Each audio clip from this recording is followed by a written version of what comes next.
Hello, I'm Steve Carney.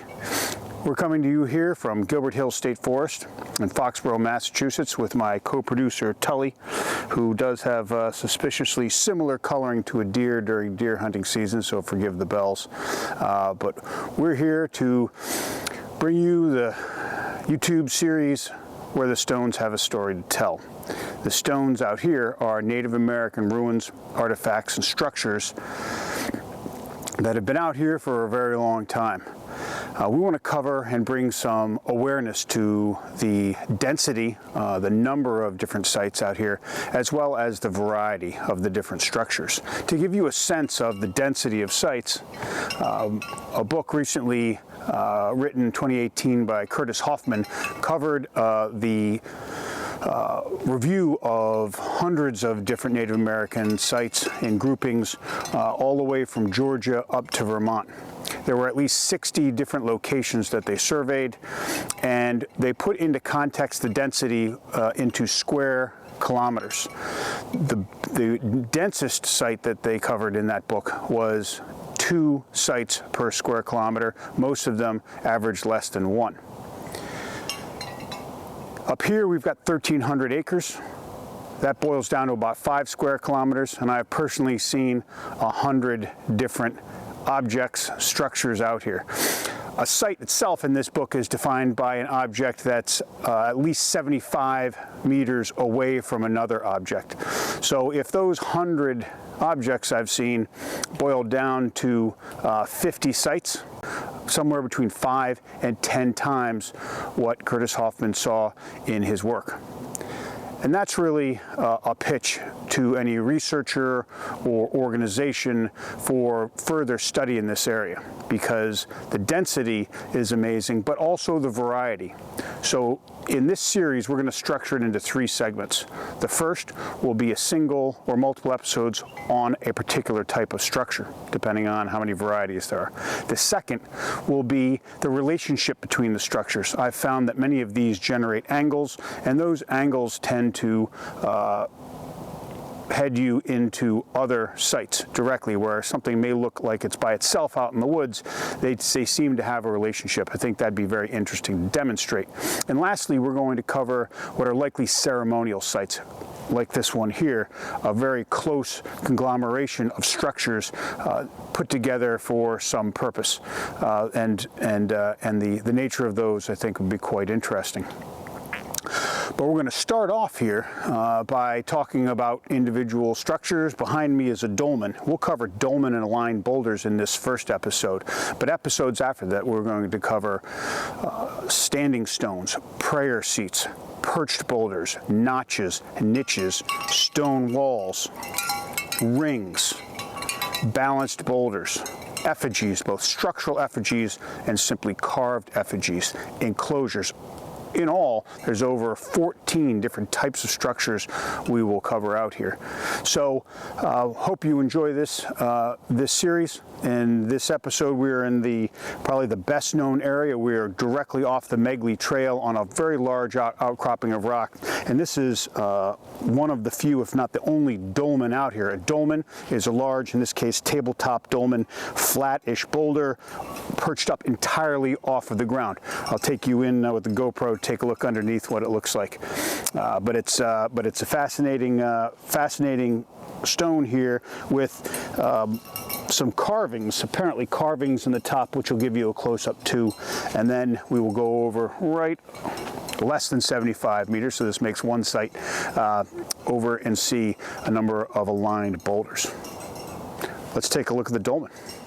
Got it here more in the evening time, so you're going to see a bit more of the groove. We're going to come back to the grooves in a second. We're just going to go right around the stone itself and just see how that is elevated off the ground all the way around. You see, this is about 18 inches of stone, and rock there, a couple of rocks there. You can see it's elevated off the ground, even though it's very close to touching.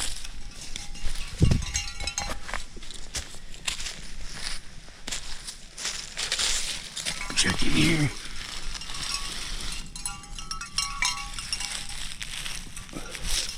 Little tiny stone here holding up that edge.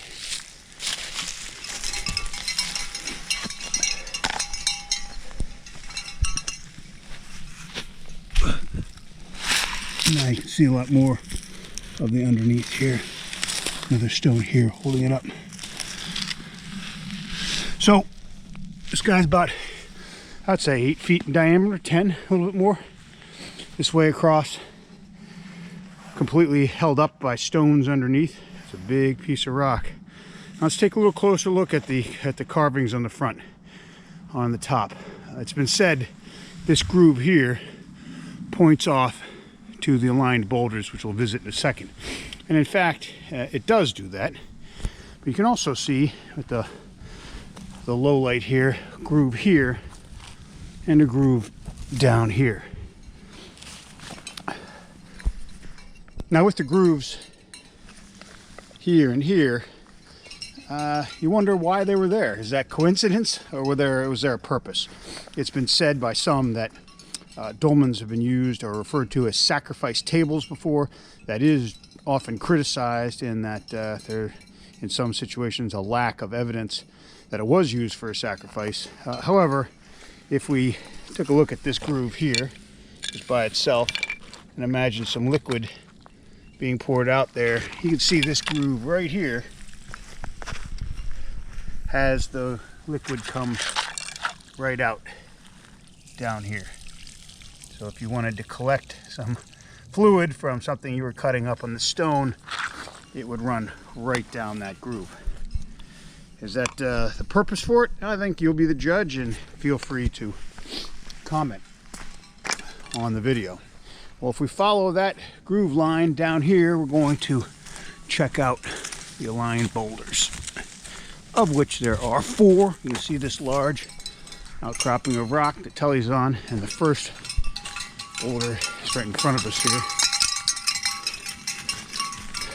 Each boulder gets progressively larger,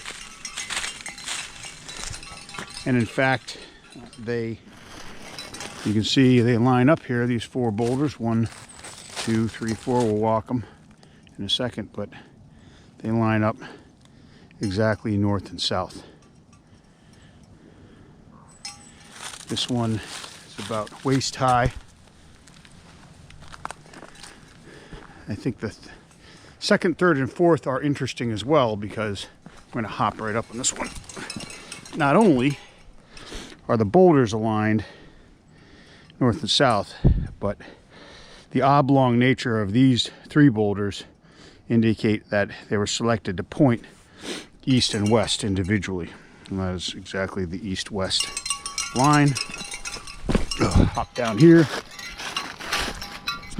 You see the third with the same oblong feature here, and east-west runs exactly that way, and the last one at the edge over here,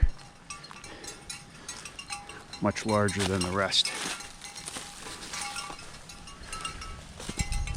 All right, so here are the 4 aligned boulders.